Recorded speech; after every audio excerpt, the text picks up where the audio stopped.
You can see you've got the different grill tips for cooking your different meals for this one.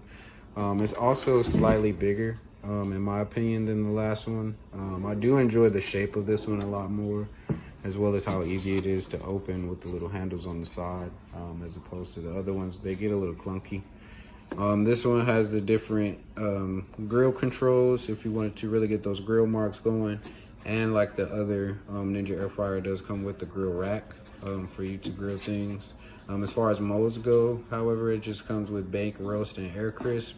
So no broil or steam or anything like that were on the other ones. I don't even think there's a slow cook on this one. But like normal, it has the time and temperature, which don't go above 400 and I think maybe an hour and a half. And then your normal start and stop button. The cord on this one is a little longer than the last cord, so I do enjoy that. But beyond that, we get a lot of use out of this one too. This was the second one we got to kind of supplement the other one. Just beware if you're plugging in more than one air fryer. There's a lot of power for your kitchen, so a lot of times we have to plug them in different spots, if not just in totally different rooms. So I would just also keep that in mind. But yeah, another good Ninja product.